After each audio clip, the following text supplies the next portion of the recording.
আদিমকাল থেকে ইতিহাসের পাতায় স্থান করে নিয়েছে ভয়ঙ্কর কিছু উপজাতি। আপনি কি বিশ্বাস করবেন এখনো সেই উপজাতিগুলো আদিম যুগের মতোই ভয়ঙ্কর হিংস্র রয়েছে? শুধু তারা যে ভয়ঙ্কর সেটা বললে ভুল হবে, তারা তাদের নিজ স্বজনদের মাংস ঘিলুকেই প্রধান খাদ্য তালিকায় রাখে।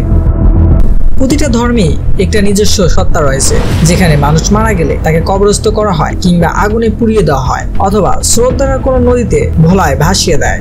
আপনি যেটা ভাবছেন সেটাই ঠিক, তারা এগুলোর মধ্যে কোনোটিই করে না, বরং তারা তাদের স্বজনদের মৃতদেহ খণ্ড বিখণ্ড করে ভক্ষণ করে, বাদ পড়ে না মাথার ঘিলু পর্যন্ত। তাদের স্বজনরা মারা যাওয়া মানে তাদের জন্য একটা উৎসব, আর সেই উৎসবে তারা ভক্ষণ করে মৃত স্বজনকে।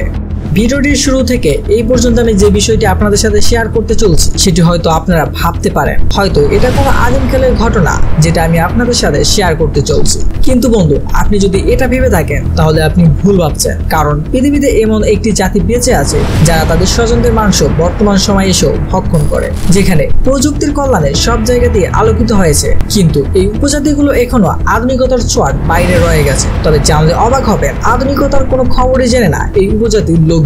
তারা এখনো তাদের হাজার হাজার বছরের পুরনো রাজনীতি পালনেই ব্যস্ত। এই উপজাতি বাস করে পাপুয়া নিউ গিনিতে। মানুষকে অনেক জাতির কথাই জানা যায় ইতিহাস থেকে, তবে এখন তারা বিলুপ্তির পথে। তাদের নতুন প্রজন্ম মিশে গেছে আধুনিক সভ্য সমাজে, বদলে গেছে খাদ্যাভ্যাস। তবে ফোর উপজাতিরা এখনো রয়ে গেছে তাদের নিজস্ব পৃথিবীতে, যেখানে অন্যদের প্রবেশের অনুমতি নেই। সংস্কৃতি এবং জৈবিক বৈচিত্র্যের জন্য বিখ্যাত পাপুয়া নিউ গিনি এই উপত্যকায় রয়েছে এমন এক উপজাতি যারা নরখাদক হিসেবেই পরিচিতি পেয়েছে।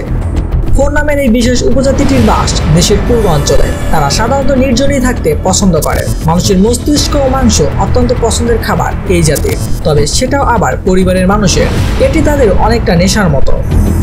যখনই ফোর উপজাতির কেউ মারা যায়, তারা তাদের প্রিয়জনকে শ্রদ্ধা জানাতে তাদের মৃতদেহ খেয়ে নিত। মৃতদেহের মস্তিষ্কের মাংস শিশু এবং নারীদের জন্য নির্ধারিত, শরীরের বাকি অংশের মাংস খায় পুরুষরা। কত বছর ধরে তাদের এই রীতি চলে আসছে তার সঠিক হিসাব নেই। ফোর জাতিরা প্রজন্মের পর প্রজন্ম ধরেই এভাবে প্রিয়জনরা মারা গেলে তাদের মাংস এবং মস্তিষ্ক খেয়ে নেয়। তবে মৃতদেহের মস্তিষ্ক খাওয়ার ফলে তাদের শরীরের বিভিন্ন রোগ বাসা বাঁধে। দেখা দেয় এক ভয়ঙ্কর রোগ যার নাম পুরু।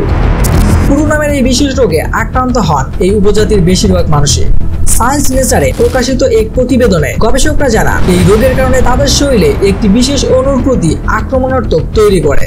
এই অণু কুরু, ম্যাটকা ও ডিমেনশিয়া রোগের প্রধান কারণ। তাছাড়াও এই উপজাতির জিনে অন্যান্য অনেক পরিবর্তন লক্ষ্য করা যায়, যা মানুষের সাধারণ জিন থেকে একেবারেই আলাদা।